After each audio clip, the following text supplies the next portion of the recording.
जलसा जनाब अमजदुल्लाह खालिद साहब, मधु साहब, मेजर खादरी साहब और सदर जलसा जनाब आदम मलिक साहब और दीगर मौजूदीन यहाँ मौजूद हैं। मैं 4 पॉइंट पे बस अपनी तकरीर को बिल्कुल मुख्तसर करूँगा, इसलिए कि आज का जलसा मक्का मस्जिद के धमाकों के बाद उस दिन को याद करने के लिए मुखालिफ दहशतगर्दी के नाम से ये जलसा मुनक़िद किया गया है। तो मैं समझता हूँ कि मुखालिफ दहशतगर्दी को अगर मैं सब्जेक्ट बना के, मौजू बना के अगर मैं इस पर बात करूँ तो ये जो इस्तिलाह है दहशतगर्दी की, वो आई अमेरिका की ईजाद। और अमेरिका ने जिस तरीके से दहशतगर्दी को मुसलमानों से जोड़ा, इससे हम सभी वाकिफ़ हैं। इसलिए कि जब रूस को अफ़गानिस्तान से भगाना था तो उन्होंने तालिबान का क़याम अमल में लाया है, तालिबान को तक़वियत दी। तो इस चीज़ को अगर आप गौर करें तो आज मुल्क खुद हिंदुस्तान में भी यही हो रहा है कि हम अमेरिका की अंधी तक़लीद करने पे मजबूर हो गए हैं। चाहे वो आज के दिन की अगर बात करें, 2 दिन पहले की बात करें, तो ईरान से जो तेल की दरामद को कम करने की बात की गई, 11% पेट्रोल कम खरीदा जाएगा ईरान से, इसलिए कि एक 15-20 दिन पहले हिलरी क्लिंटन ने हिंदुस्तान का दौरा किया और ये बता के गई कि आप खाम तेल जो ईरान से लेते हैं उसको कम करें। तो हम अंधी तकलीद में हमारी मुल्क की खुद मुख्तारी को खतरे में डाल रहे हैं। और कौन डाल रहे हैं, अगर आप देखें, गौर से इसको देखें तो ये जो पावर कॉरिडोर्स की जो बात है, पार्लियामेंट में जो बात हो रही है, पार्लियामेंट में जो फैसले हो रहे हैं, हम उन लोगों को अपना वोट देके मुंतखब करते हैं और वो हिंदुस्तान को गड़े में उतार रहे हैं। ये इस चीज पे हमारे को रोशनी डालना है कि हम किसको वोट दे रहे हैं और वो हमारे लिए क्या कर रहे हैं। हमारे मसाइल एक अलग ही नौइयत के हैं। हमारे को तालीम से दूर है, हम रोजगार से दूर है। तालीम से अगर हम अपने आप को आरास्ता करें तो रोजगार भी हमारे को आसानी से मिल जाएगा। तो ये एक सोची समझी साजिश के तहत मुसलमानों को तालीम से दूर किया गया। हम भी उस चीज को 1990 से पहले तक भी हम उससे संजीदगी से गौर करने के लिए थे। लोग जरूर थे जो संजीदा थे, संजीदगी से गौर करते थे, लेकिन जो संजीदगी से गौर करना शुरू किए हम, वो 1990 के बाद से। 1989 में एक बड़ा फसाद हुआ था हैदराबाद में, 1992 में बाबरी मस्जिद की शहादत हुई, उसके बाद से खास तौर पे इन वाक़यात के बाद से हम अपनी तालीमी हैसियत को मजबूत करना और मैशियत को दुरुस्त करने के लिए एक मुसलमानों ने इसमें जिद्दोजहद करना शुरू किया।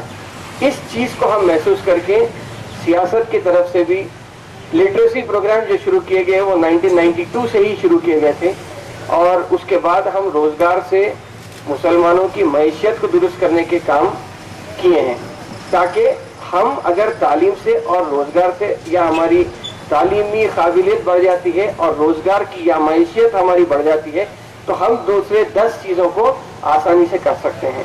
तो इस चीज़ पर हम कोशिश किए थे।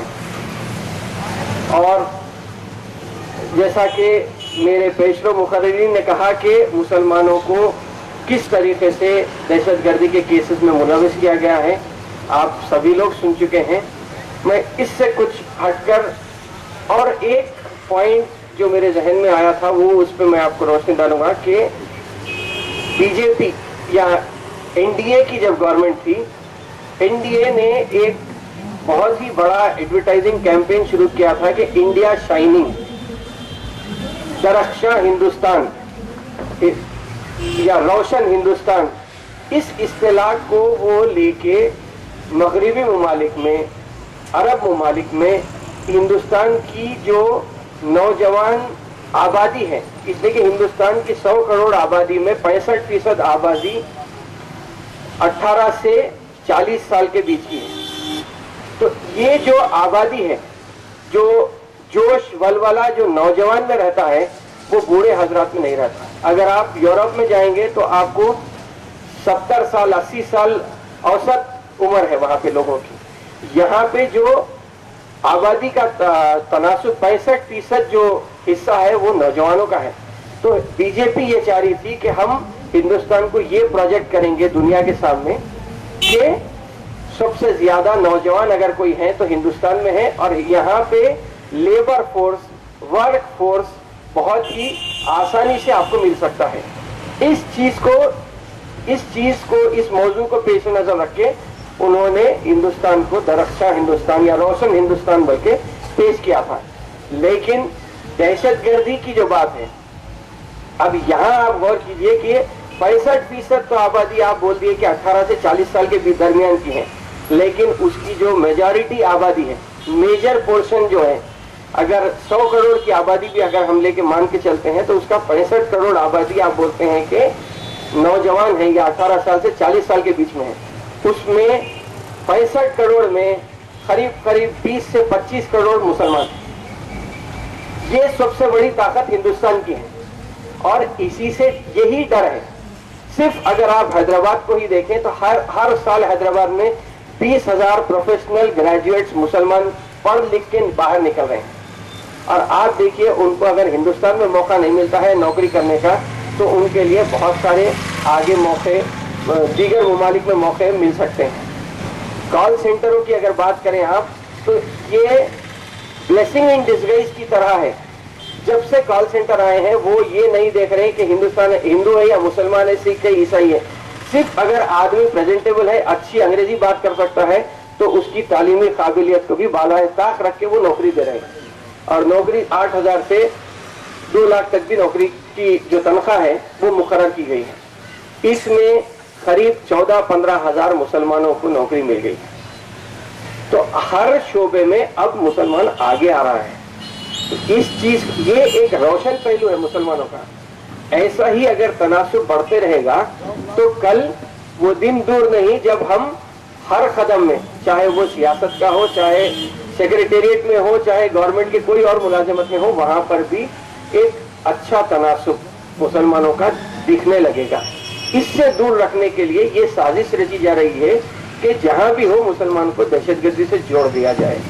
मुसलमान से एक आम शहरी जो इस्लाम के तालीमात से वाकिफ नहीं है, वो भी मुसलमान के नाम से डरने लगे। अगर यकीनन जब डरने लगेगा तो नौकरी नहीं देगा, बाजू नहीं बैठेगा, साथ में खाना नहीं खाएगा। तो एक किस्म के इन लोगों को समाजी धारे से मुसलमान को अलग करने की ये साजिश है। इसको हम महसूस करते हुए सबर व तहम्मुल से अब तक जिस तरीके से हम काम किए हैं, मैं समझता हूँ कि ये अब तक जो सलामत रवि की चाल हम चलते आए हैं, ये हमारे लिए आगे चल के प्लस पॉइंट बनेगा। दुनिया लाख चाह रही है कि हम, जैसा कि किसी ने मेरे से पहले कोई मुकर्रर कर रहे थे कि मुसलमान अपने हाथ में हथियार उठा ले और उनको लेबल लगा के दहशतगर्दी का नाम दे देंगे। तो ये हमारा जो सबर का पैमाना था अभी बहुत बड़ा है। मुसलमान आजकल कोई आके अगर बोलता है कि मेरे से गलती हुई है माफ कर दो, तो 1 सेकंड में मुसलमान माफ कर देता है। ये मुसलमान की फितरत में है, ये मुसलमान के खून में है। हम माफ करने में बहुत पहले हैं। तो ये इस चीज को हम माफ करते हुए जब आगे बढ़ रहे हैं, हम जो भी हो रहा है जुल्म को सहते हुए हम आगे बढ़ रहे हैं, इससे वो लोग परेशान हैं। इस चीज को हमारे को उकसाने की कोशिश की जा रही है। मुसलमान दहशतगर्द है या मुसलमान सेक्युलर है, आप सिर्फ एक बात पे अंदाजा लगा लीजिए कि 50 साल में 60 साल हो गए हिंदुस्तान आजाद होके, 60 सालों में कितने मुसलमान, खुद अगर रियासत की भी अगर आप मिसाल ले लें, 1956 में आंध्र प्रदेश का क़याम अमल में आया, उसके बाद से आप देख लीजिए कि कितने मुसलमान इलेक्ट होके, कितने मुसलमानों को वोट मिलके वो ऐवान असेंबली तक पहुंचे, और कितने मुसलमानों ने गैर मुस्लिमों को ऐवान असेंबली तक पहुंचा। आज सिर्फ 7 मुसलमान एमएलए हैं, 9 मुसलमान एमएलए हैं, 9 मुसलमान एमएलए हैं, और 294 रुकने अरकान की जो असेंबली है उसमें आप देखिए बाकायदा कौन है। तो मुसलमान अपने सेक्युलर होने का दर्ज देने की कोई जरूरत नहीं है। हम हर एक को वोट देके हर एक को जिताएं। तो यही सबसे बड़ी बात है हमारी कि हम सबसे ज्यादा सेक्युलर हैं। एक शेर है, इसी बात पे एक शेर याद है हमें कि सुल्तान जाएंगे ना सरदार जाएंगे, जन्नत में तो सिर्फ साहिब ईमान जाएंगे। मुल्क को जब जरूरत हो खून की तो सरहद पे सर कटाने मुसलमान जाएंगे। तो आप ये सोच लीजिए कि मुसलमान का दिल बहुत बड़ा है और मुसलमान कभी मुल्क से गद्दारी कर ही नहीं सकता। खुद अगर आप इस्लाम की तालीमात में देखें, कुरान में भी अगर आप देखें तो आपको यही मिलेगा कि जहाँ पे रह रहे हैं वहाँ के मुल्क की वफादारी करो। तो यही बहुत बड़ी बात है आप, इसलिए कि हम कुरान और हदीस से हट के कोई दूसरी चीज पे हम अमल नहीं करते। तो यही चीज में अगर हम देखें तो हमारे आपको जो दर्स मिलता है वो आपको मुल्क से वफादारी का दर्स खुद मजहब में मिलता है। अगर आप मजहब की बात नहीं माने तो फिर मुसलमान कैसे रहेंगे? तो यही एक चीज है कि हम दहशतगर्द हो ही नहीं सकते और हमारे से ज्यादा सेक्युलर हिंदुस्तान में कोई नहीं। ये चीज हम सोच के हमारी नजर को आप अपने मकसद हासिल करने के लिए आप अपना निशाना मुकर्रर कर लीजिए कि मेरे को वहां तक पहुंचना है।